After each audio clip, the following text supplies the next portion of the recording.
The distress signal cut through subspace like a knife, urgent, desperate, and unmistakably human. Lieutenant Commander Kiva Roth stalked the bridge of the UES Dauntless, her mismatched eyes, one green, one cybernetic gold, fixed on the holographic display.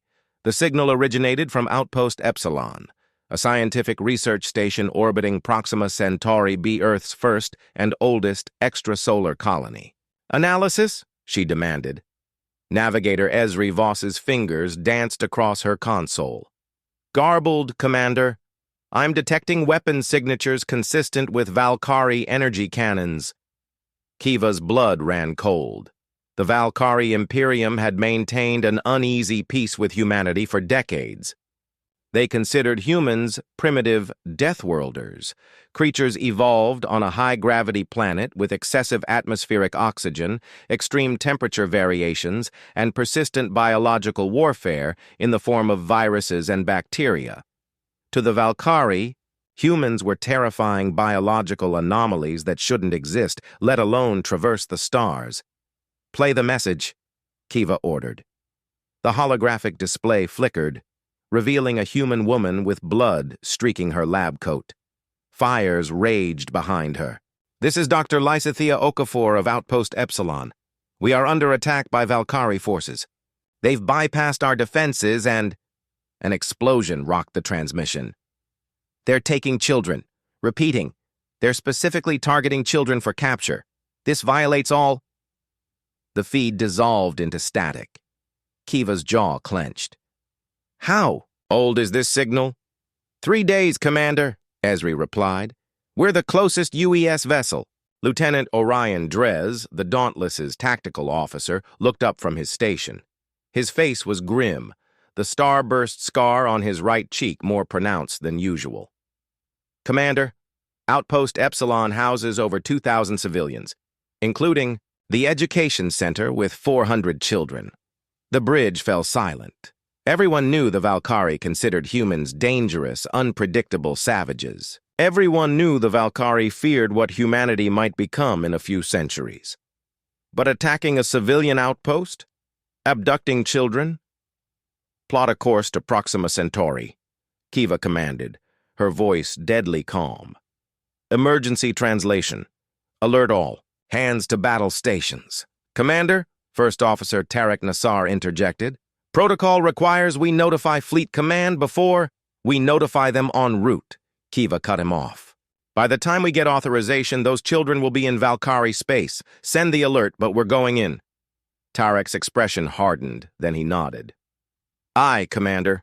The Dauntless's fusion engines powered up, the deck humming beneath, their feet as the massive warship prepared to tear a hole through space-time. "Commander," Esri said quietly, "even at maximum speed, we won't reach Epsilon for 26 hours. Kiva nodded grimly. "Then we prepare. Lieutenant Drez, I want a tactical analysis of every Valkyrie vessel we might encounter. Lieutenant Myjan, run complete diagnostics on our weapon systems. Dr. Avira, prepare medical for potential mass casualties." As her crew leapt to their tasks, Kiva stared at the frozen image of Dr. Okafor's bloodied face. The Valkyrie had always underestimated humans. They viewed humanity's homeworld, Earth, as a crucible that had forged biological aberrations, creatures that could survive radiation, extreme temperatures, toxins, and injuries that would kill most sentient species. What the Valkyrie failed to understand was that Earth had forged more than human bodies. It had forged the human spirit. And now they would learn why even the Galactic Council called humans Deathworlders in hushed, respectful tones. "They took our children," Kiva whispered, almost to herself. "They're about to discover what a Deathworlder's fury truly means." The Dauntless erupted into normal space 26 hours later, its quantum shields already raised, weapon systems hot. "Report!" Kiva demanded, striding onto the bridge from her quarters. She hadn't slept, instead spending the night reviewing everything known about Valkyrie technology, biology, and psychology. Multiple Valkyrie signatures in orbit around Epsilon, Orion reported, his voice tight. 3 cruisers and a carrier class vessel. They're still here, Commander. The holographic display rendered the scene in brutal clarity. Outpost Epsilon's once pristine research domes now riddled with breaches. The station's defense grid was dark. Valkyrie vessels hovered nearby. Like predatory birds, life signs? Kiva asked, dreading the answer. Ship's physician, Dr. Nayara Avira, looked up from her medical console. Scattered. Maybe 700 human biosignatures on the station. No way to determine condition. And the children? Kiva's voice was barely a whisper. Nayara's dark eyes met Kiva's. I'm detecting approximately 100 juvenile human biosignatures aboard the Valkyrie carrier. The bridge fell silent. 300 children gone. They haven't detected us yet, Orion said. Our emergence point was behind Proxima's larger moon. Options? Kiva asked. Tactical Officer Drez brought up a schematic of the Valkyrie carrier. A direct assault would be suicide. Their vessels outgun us 4-1. However, their carrier's ventral hangar appears active. They're still transferring shuttles between the carrier and the station. A Trojan horse approach? First Officer Tarek suggested. Kiva nodded slowly. We send a strike team aboard one of their own shuttles. I volunteer, came a deep voice from the rear of the bridge. Commander Rizak Kadar stepped forward, his massive frame dominating the space. As head of the Dauntless's Marine contingent, Kadar commanded 40 of the most elite soldiers in the United Earth Service. This is a rescue mission, Commander Kadar, Kiva emphasized. Your priority is the children. Kadar's expression remained stony. The veteran had lost his own daughter in a previous conflict. Understood, Commander. My team will bring them home. You'll need to move fast and quiet, Kiva said. We'll provide a distraction. How? Tarek asked. A cold smile touched Kiva's lips. We're going to surrender. The bridge erupted in protests, but Kiva raised her hand. The Valkyrie will expect reinforcements. They won't expect a single human vessel to approach under a flag of truce. We'll broadcast on all frequencies, claiming we're here to negotiate. Meanwhile, our stealth shuttle will approach from Proxima's far side, using the radiation bursts as cover. She turned to Kadar. You'll have 90 minutes from insertion to extraction. Get our children, plant charges on their engines, and get out. When you signal, we hit them with everything we've got. And if they open fire on us immediately, Tarek asked. Then we fight, Kiva said simply. But they won't. The Valkyrie pride themselves on their supposed civility. They'll want to gloat before they destroy us. Kadar nodded grimly. 90 minutes. We'll be ready. As the Marine commander left to brief his team, Kiva turned back to the holographic display. In the Valkyrie carrier's shadow, Outpost Epsilon continued its slow, wounded rotation. They think they understand us, Kiva said quietly. They've studied our biology, analyzed our technology, classified us as dangerous primitives to be contained, or eliminated. She looked around at her crew, humans born on a dozen different worlds, each carrying Earth's legacy in their DNA. But they've never understood what makes us who we are. They're about to learn. The Valkyrie shuttle was an unsettling blend of organic and mechanical components, its hull the color of bruised flesh. Commander Kadar and his 15-person strike team huddled in its cargo hold, having ambushed and neutralized the original Valkyrie crew during a supply run to the station. Approaching carrier, Lieutenant Ivo Novak whispered from the pilot's seat. The Marine had spent hours studying Valkyrie control systems and now operated the alien craft with tense precision. Their hangar is opening. Transmitting the clearance. Codes we recovered. Kadar activated his neural link, connecting to his team's combat interfaces. Their nano-mesh armor, nearly invisible beneath their clothes, hardened in response. Unlike bulky traditional combat suits, the experimental armor remained flexible until the millisecond before impact, perfect for covert operations. Remember, Kadar sub-vocalized through the link. Non-lethal until we secure the children. We don't want them punishing hostages for our actions. The shuttle glided into the massive hangar bay of the Valkyrie carrier. Through the forward viewport, Kadar observed dozens of similar craft arranged in precise rows. Valkyrie moved among them, tall, angular beings with iridescent scaled skin and 4 upper limbs. Their eyes, compound structures like those of earth insects, gleamed under the hangar's violet lighting. The shuttle settled onto the deck with a soft thud. "Showtime," Kadar murmured. Outside, the Dauntless would be making its approach, broadcasting peace overtures to keep the Valkyrie command distracted. They had perhaps 20 minutes before someone noticed the lack of communication from this shuttle. As the shuttle's ramp descended, 2 Marines activated portable scramblers, devices that would disrupt the carrier's internal sensors in their immediate vicinity. The team moved out in practiced formation, their footsteps silent. The first Valkyrie they encountered barely had time to register surprise before Sergeant Mira Levesque's stunner dropped it. The second reached for an alarm panel but collapsed under Kadar's precisely targeted neural disruptor. "We need a terminal," Lieutenant Zaya Kata whispered, the team's tech specialist already scanning the alien corridors with her augmented reality interface. They found 1-3 junctions later. A pulsing, semi-organic console embedded in the wall. Zaya pressed her gloved hand against it, nanoprobes extending from her fingertips to interface with the alien technology. Her eyes widened. "I've got them. Detention Level 3, Section 8, 94 human children, plus additional human biosigns scattered throughout the ship." "The other missing children?" Kadar asked, his voice tight. Zaya's expression darkened. "No. These are different. Adult patterns, and they're altered somehow." A chill ran through the team. The Valkyrie were known for their interest in xenobiology and their willingness to experiment.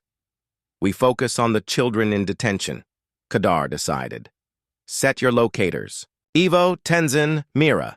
You're with me for the primary extraction. The rest of you split into 3 teams. Plant charges on the engine cores, the weapon systems, and their communications array." As they prepared to separate, a distant alarm began to wail. "Did they spot us?" Ivo asked tensely. Zaya checked her interface. "No, it's the Dauntless. They've begun their approach." Kadar nodded grimly. "Then our clock is ticking. Move out." The teams split, moving through the carrier's organic corridors like ghosts. Kadar's squad encountered minimal resistance. Most of the Valkyrie crew would be at battle stations, preparing to engage or intimidate the approaching human vessel. They reached Detention Level 3 in 7 minutes. 2 Valkyrie guards stood outside a massive doorway, their posture alert but not alarmed. They hadn't received warning. Kadar gave the signal. Stunner rounds dropped both guards before they could draw weapons.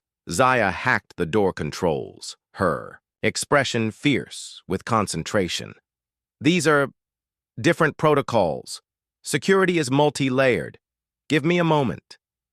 As she worked, Kadar's neural link crackled with reports from the other teams.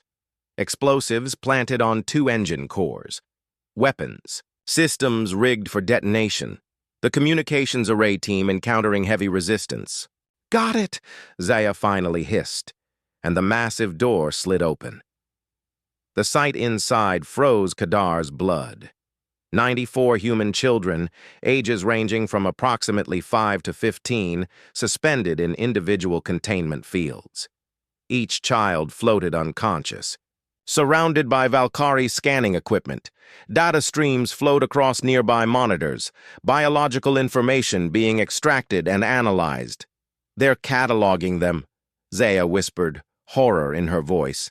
"Studying every aspect of human physiology." Kadar's jaw tightened until he thought his teeth might crack. "Get them down. Now." While Kadar's team worked to free the children, the Dauntless maintained its ruse. On the bridge, Commander Kiva Roth stood rigid as the main view screen displayed, the face of Fleet Admiral Tyvak of the Valkyrie Imperium. The alien's compound eyes gleamed with undisguised contempt. "Your approach is unexpected, Commander Roth. Have you come to surrender the rest of your kind on this world?" Kiva forced, her expression to remain neutral. "I've come to understand, Admiral.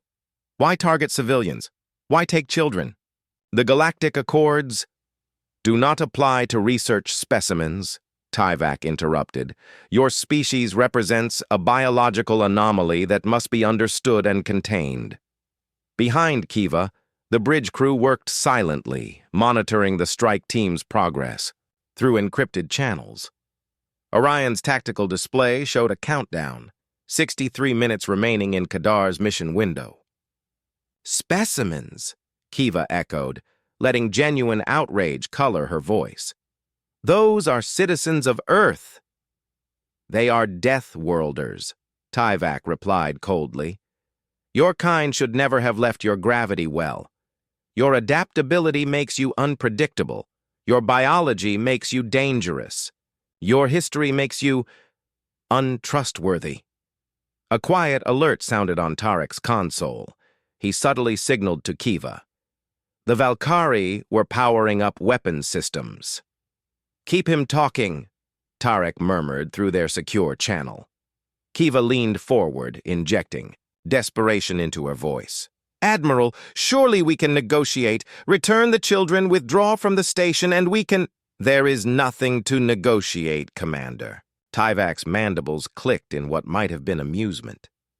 "Your single vessel cannot stand against our fleet. Your reinforcements are too distant. The specimens will provide valuable data on human developmental biology." "What happened to the other children?" Kiva demanded, already fearing the answer. A disturbing approximation of a smile crossed Tyvak's alien features. "Science requires thoroughness." Kiva's hands clenched into fists behind her back. On her tactical display, Kadar's team had freed 60 of the children and was working on the rest. The other strike teams had planted most of their charges. "She needed more time." "Admiral," she tried again, "the Galactic Council will not stand for this violation. When they learn—" "They will learn nothing," Tyvak interrupted. "Your outpost suffered a catastrophic containment failure. Your atmosphere, processors malfunctioned. No survivors. Most unfortunate." On her display, Kiva saw that all children were now free. Kadar's team was beginning evacuation to the captured shuttle. 42 minutes remaining, but they might not have that long. The Valkyrie cruisers were moving into attack formation. "Final preparations for specimen transport are complete," another Valkyrie voice announced off-screen. "Carrier is ready for translation." Kiva's blood ran cold. They were preparing to leave, to take the children beyond reach. "Admiral," she said, allowing steel to enter her voice, "I ask one final time. Release the human civilians and withdraw." Tyvak made a dismissive gesture. "Prepare to be boarded, Commander. Your vessel will make an interesting addition to our studies." The transmission cut off. "They're powering weapons," Orion called out. "Evasive maneuvers," Kiva ordered. "Full shields. We need to buy Kadar more time." As the Dauntless veered away from the approaching Valkyrie cruisers, Kiva opened a secure channel. "Commander Kadar, our diversion is blown. How much longer?" 20 minutes minimum, came the tense reply. "We've liberated the children, but moving them is slow. You may not have 20 minutes, Kiva warned as the first Valkyrie energy blast rocked the Dauntless. "They're preparing for FTL translation." There was a pause before Kadar responded. "Understood. Initiating contingency plan." Kiva knew what that meant. Half the team would continue the evacuation, while the others triggered their charges prematurely, potentially sacrificing themselves in the process. "Hold position as long as you can," Kadar continued. "We'll get these kids home." As the Dauntless shuddered under another barrage, Kiva made her decision. "All hands, Prepare for direct engagement, she commanded. We're not running. We're buying time. Deep within the Valkyrie carrier, Commander Kadar faced an impossible choice. We can't move 94 children to the shuttle in time, Lieutenant Zaya reported, her voice tight. Not before they jump to FTL. The rescued children huddled together, the older ones comforting the younger. Many were weak from the Valkyrie examinations. Some could barely stand. Then we change the plan, Kadar decided. Evo, take 15 children and return to the shuttle. Once clear, detonate the engine charges to prevent their FTL jump. And the rest of us? Mira asked. Kadar's expression hardened. We're taking the ship. Outside, the battle had begun in earnest. The Dauntless twisted, through space with impossible agility for a vessel its size, weathering fire from 3 Valkyrie cruisers. It couldn't win, but it didn't need to. It just needed to survive. On the Valkyrie carrier's bridge, alarms blared as internal explosions rocked the massive vessel. Engine cores compromised, a Valkyrie technician reported. FTL translation impossible, Admiral Tyvak whirled. How? Unknown intruders. Security teams report. The technician went silent as the bridge doors exploded inward. Commander Kadar stepped through the smoke, neural disruptor raised. Behind him, Marines fanned out with precision. This ship is now under the control of the United Earth Service, he announced coldly. Stand down! Tyvak reached for his weapon but froze as Kadar's disruptor targeted the center of his forehead. Please, Kadar said softly, give me a reason. Meanwhile, aboard the Dauntless, Kiva watched her tactical display with growing concern. The Valkyrie cruisers had them surrounded, shields failing under the barrage. Commander, Orion called out, I'm detecting massive power fluctuations from the carrier. The view screen showed the Valkyrie carrier's weapon systems powering up. But not targeting the Dauntless. Instead, they locked onto the nearest Valkyrie cruiser. What in the... Tarek began. A transmission cut him off. Dauntless, this is Kadar. Request immediate medical evacuation for 80 human children. Also, please inform the Valkyrie fleet that their command carrier is now under new management. A ragged cheer erupted across the bridge. How? Kiva demanded, not bothering to hide her smile. Let's just say the Valkyrie made a critical error in their assessment of Deathworlders, Kadar replied. They forgot that our children are precious to us, and that humans fight hardest when the odds are impossible.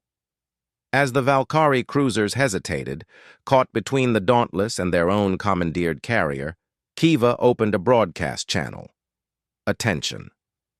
Valkyrie vessels, this is Commander Kiva Roth of the UES Dauntless. Your flagship is under our control. Your admiral is our prisoner. Withdraw from this system immediately, or we will demonstrate exactly why Deathworlders are feared across the galaxy. For several tense moments, no one spoke. Then, slowly, the Valkyrie cruisers powered down their weapons. They're retreating, Orion reported, disbelief in his voice. Kiva nodded grimly. Prepare medical teams. Let's bring those children home. In the days that followed, the full extent of the Valkyrie atrocities became clear.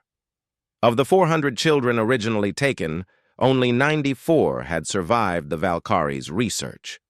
The adult biosigns detected throughout the carrier had been human researchers from Outpost Epsilon, subjects of horrific experiments. The Galactic Council convened an emergency session. The Valkyrie delegates protested, claiming their actions were justified scientific inquiry into a dangerous anomaly species. Their protests fell on deaf ears when evidence of their experiments was presented. For the first time in Council history, a species' diplomatic status was revoked entirely. 6 months after the battle at Proxima Centauri, Commander Kiva Roth stood before the Galactic Council chambers on Alphara Prime. The massive amphitheater housed representatives from over 200 spacefaring civilizations. Today, they had gathered for an unprecedented event, the formal response to the Valkyrie atrocities. Kiva wore her dress uniform, the highest honors of United Earth Service gleaming on her chest. Beside her stood the survivors, children rescued, from the Valkyrie carrier, now recovered enough to bear witness. At the center of the chamber, confined in a transparent security field, stood former Admiral Tyvak and 6 other Valkyrie officials captured during the operation. "The Council recognizes Commander Kiva Roth of Earth," announced High Arbiter Zolani, the ancient Nebulon whose species had founded the Galactic Council millennia ago. Kiva stepped forward. The chamber fell silent. "Honored representatives," she began, her voice steady. "6 months ago, the Valkyrie Imperium attacked a civilian outpost, murdered over 2,000 human researchers, and abducted 400 children for biological experimentation. They intended to destroy all evidence and blame the tragedy on a technical malfunction." Murmurs of disgust rippled through the assembly. For decades, humanity has been classified as Deathworlders, a species evolved in harsh conditions that made us physically resilient, adaptable, and potentially dangerous. Kiva paused. The Valkyrie used this classification to justify their actions, arguing that humans represent a future threat to galactic stability. She gestured toward the children, standing with quiet dignity behind her. "Look at these survivors. Ask yourselves, what threat did they pose? What danger justified their torture? Their dissection? The murder of their classmates?" The chamber remained silent, many representatives unable to meet Kiva's gaze. The Valkyrie feared what humanity might become. They feared our adaptability, our unpredictability, our capacity to thrive in conditions that would kill most species. Kiva's voice hardened. "But they fundamentally misunderstood what makes humans dangerous." She stepped closer to the confined Valkyrie officials. Admiral Tyvak's compound eyes narrowed. "It is not our biology that makes us formidable. It is not our muscle density or our efficient respiratory system or our resilient immune responses." Kiva's voice carried throughout the chamber. "What makes humans dangerous is what you witnessed at Proxima Centauri. Our response when innocent lives, especially our children, are threatened." She turned back to address the entire council. "Humanity does not seek revenge. We seek justice. We demand that the Valkyrie Imperium be held accountable for crimes against sentience. We demand reparations for the families destroyed. We demand that the classification of Deathworlder no longer be used to justify persecution or discrimination." High Arbiter Zolani leaned forward. "What specific actions does Earth request from this council?" Kiva had prepared for this question. After the rescue operation, United Earth had debated their response for months. Some had called for war, others for isolationism. In the end, they had chosen a different path. "First, we request humanitarian aid for the survivors and families affected by the Valkyrie attack," Kiva answered. "Second, we request the establishment of a permanent monitoring presence in Valkyrie space to prevent further atrocities. Third, we request that the Council recognize Earth and its colonies as a sovereign power with all associated protections and responsibilities." She paused, then continued with steely resolve. "Finally, we request that the Council acknowledge a fundamental truth that sentience, not physical attributes, not evolutionary history, not planet of origin, is the sole criterion for determining rights and protections under galactic law." A wave of discussion swept through the chamber. Some representatives nodded in agreement. Others appeared conflicted. A few, primarily from species with similar physiological advantages to the Valkyrie, seemed openly opposed. High Arbiter Zolani raised a hand for silence. "And what of the Valkyrie prisoners?" All eyes turned to the confined officials. Admiral Tyvak stood defiant, showing no remorse. This was the moment humanity had debated most intensely. What justice could possibly balance the scales? What punishment would fit such crimes? "They will stand trial," Kiva said simply. "Not under human law, but under the original Galactic Charter, the document that established this council's founding principle." that all sentient life holds inherent value. She looked directly at Tyvek. They feared us because they did not understand us, because they saw only our capacity for violence, not our capacity for justice, for compassion, for forgiveness. The oldest child survivor, a girl named Lyra Econ, just 15 years old, stepped forward to stand beside Kiva. Half her face bore the scars of Valkyrie experimentation. She had lost her entire family at Outpost Epsilon. "I wish to address the Council," Lyra said, her young voice remarkably steady. High Arbiter Zolani hesitated, then nodded. Lyra faced the assembly, her gaze finding Tyvek. "I have suffered at your hands," she said. "I have watched friends die in your laboratories. I have endured pain beyond description." The chamber was utterly silent. "I will carry these scars forever," Lyra continued. "But I refuse to carry hatred. I refuse to become what you feared." She turned to address the entire council. "I stand before you not as a victim, not as a Deathworlder, but as a human being. Judge the Valkyrie for their actions, not their species. That is all I ask." As Lyra stepped back, many council members were visibly moved. Even some of the opposing delegates seemed shaken by the young human's dignity. High Arbiter Zolani stood.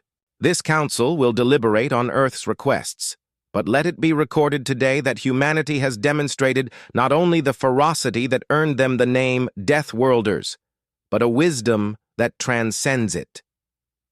The Arbiter turned to the Valkyrie. "Prisoners, your trial will commence tomorrow. May whatever gods you worship have mercy on you." As the council session adjourned, Kiva gathered the children to return to their transport. Outside the chamber, Commander Kadar and the rest of the dauntless crew waited. They had all chosen to remain in service, to see this through to the end. "Did we do the right thing?" Lyra asked quietly as they walked. "Not demanding their execution?" Kiva placed a gentle hand on the girl's shoulder. "The right thing is rarely the easy thing." "They would not have shown us mercy," Kadar noted, falling into step beside them. "No," Kiva agreed, "and that's precisely why we must show it. Not for their sake, but for ours." She looked out through the massive viewports at the glittering expanse of stars, at a galaxy that had underestimated humanity until now. "They called us Deathworlders," she said softly. "They meant it as a slur, a reason to fear us, to contain us. But they were right about one thing. Earth forged us in fire and adversity." She watched as a new Earth diplomatic vessel moved into position among the ships of 100 other species, no longer an outsider, but a recognized member of the galactic community. "What they never understood is that the same planet that taught us to survive," Kiva finished, "also taught us to live." Lyra nodded, her eyes on the same vista. "To build, to dream, to forgive. But never," Kadar added with a grim smile, "to forget." The three stood together, representatives of humanity's past, present, and future, Deathworlders who had proven they were so much more.